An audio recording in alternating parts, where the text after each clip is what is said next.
Um, it's nice to see you smiling after a game, actually. Tell me a little bit about that performance today. No, I think it was obviously a professional performance from us. Everything went our way first half. I thought on the break we always looked dangerous. To be fair to Dulwich, they had quite a bit of possession of the ball, but I thought our shape was quite good behind the ball. And when we did win it back, we always looked a threat going forward. And it was pleasing to see they're pretty convincing sort of lead at half time. We didn't want just to sort of play the game out. We did say to the players at half time that let's try and sort of, obviously be professional, but we want to try and, look for our opportunities to get a couple more if we can.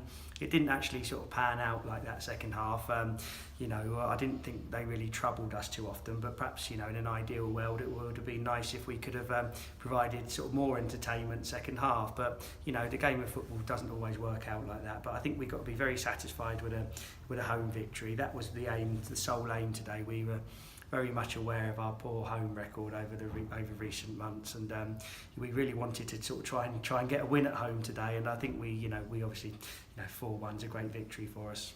And what's the target now? Because when we've spoken before, you've said playoffs are pretty much done now for you. But what have you reset the target for the guys? Yeah, I think after today's result, we're sort of banging that mid-table sort of position, aren't we? I think it'll be nice for us to try and push for a top half of the table finish if we possibly can. We want to finish the season strong, and we're all professional people, and we want to sort of give good account of ourselves when we go out there. We've got 6 games left, and I think 3 of them at home, so 3 home, 3 away. It'd be nice if we can sort of try and win our home games and see how we get on away. But no, it's that's what we want to try and aim for. If we can sort of get in the mid-table or above would be great. And then with another good cup run that we've had this year, I think most people would look at that as a reasonably successful season, considering where we currently are as a club. So still lots to play for. And away next weekend. So I mean, good for you to be going ahead with that win. Building the confidence for them. Yeah, it's never going to be an easy game at Chelmsford. I mean, Chelmsford are having a really good season. They're high up in those playoff positions, and I should think they'll be wanting to sort of try and finish as high as they can, to give themselves a good sort of platform in the playoffs. And it's obviously Rod Stringer's an experienced manager at this level there, and he always has his team sort of up for the fight and organised, and definitely not an easy place to go there. So, but I think we can sort of go there. There's no real pressure on us now, is there? I mean, in terms of are we going to go up, are we going to go down, then we're not, are we? But we still, in some ways, that can sort of work in your favour when you can go out and play with a little bit of freedom. But it's no game's the same. It's always different week to week. But I thought it was a very sort of professional, convincing first half performance. Would have been nice to sort of go out there and sort of express ourselves perhaps a little bit more second. But the lads sort of want to win, obviously, and so do we. And that's important to get the job done. But really pleasing. And how disappointed not to keep the clean sheet? Yeah, I think it was. I know Kingy was desperate for it. A great finish from their lad with the outside of his foot, and a little bit disappointing in the last minute there. But I think if anybody would have said, you're going to win the game 4-1 today, we would have obviously taken that definitely. But lots of encouraging signs. I thought we were a better team. I thought. If you look at the front 3 again, Brandon, Cabby and Kyron, I thought looked a threat.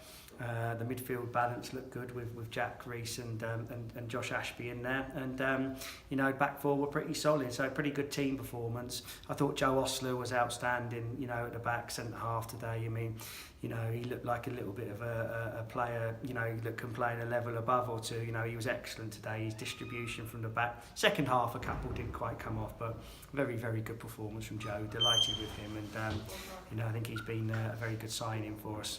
And the substitutions, more about fresh legs? Yeah, I wanted to give those lads a chance, I really did, because nobody wants to come off in that situation, and the lads that I brought off are a little bit disappointed, but I wanted to sort of get Albie on the pitch. We haven't really managed to do that too often in his loan period. I think he's actually going to be recalled by Oxford United, because I think they've had a chat to him this week, and in terms of his contract for next year, so I think he might be moving on. So I think they want to give him the opportunity to perhaps go and trial at other places, and obviously if he can't really do that if he's on loan at us. So I think we're going to be losing Albie this week. So we might have to look at maybe, at the moment we've got Craig Fassin-Maid and Tom Carter out at Tame. Craig, the reports on him have been very good, so we might possibly have to look at maybe bringing him back if we're going to lose one.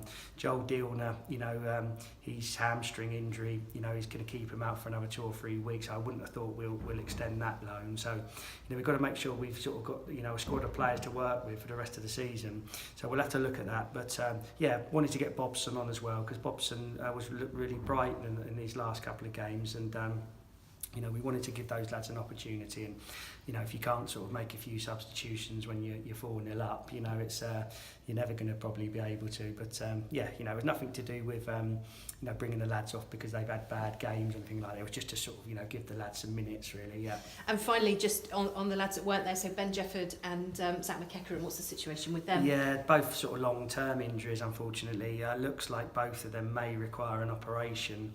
Ben has got quite a nasty sort of ankle injury. It was two ligaments were ruptured and another one was sort of badly damaged. So I think he's been advised it could be an op. And Zach McEachran has actually had a steroid injection in his knee this week to try and see if that's going to help. It will, if that works, maybe he might not need an operation. But again, it's disappointing to lose those two players. You always get injuries in football, and it's going to happen. But we brought Ben in to be our left back this year, and he hasn't really managed to get a sort of sustained run in the team. He's picked up a lot of injuries, and we haven't really had Zach now since I think he got injured against East Thurrock at home in the middle of December. We did try and bring him back for a couple of games early in January. But he clearly wasn't right. So, to have two of those players unavailable, like we have had for most of the time, has been really sort of disappointing for us and them, really. But, that is football. You're never going to have a situation where every single person in your squad is fit, 100% of the time for the whole season. So we're no different to any other club that we have to deal with injuries. But I suppose the difference is, when we do have 2 or 3 out, we struggle to replace them because, we usually work with a fairly small squad of players. So that's the difference. But hopefully those lads, we'll keep looking after them. And I'll be surprised if Zach might have an outside chance of playing again before the end of the season, but I don't think Ben Jefford will. And very lastly, two more goals for Cabby today. Does that increase the price on his head for you? No, 2 penalties. Did they count the penalties? No. So he took 2 good pens, took him well. There was a good run from Reece Fleet, I think, down the side for the first penalty. We've been working on that in training, those movements just down the sides of people. So that was nice to see that come off. And Cabby's sort of been pretty prolific from the spot. He hasn't missed many. And, that's 32 goals he's got now. Great signing for us. He's done incredibly well. And in an ideal world, we'd love to keep hold of him, obviously. But I think he has got sort of, options of clubs in Football League clubs and things like that. So, but good for him. But the most important thing is the team wins, and good 3 points for us today. And hopefully everybody enjoyed some of the football, particularly first half. Brilliant. Thank you. Excellent. Thank you.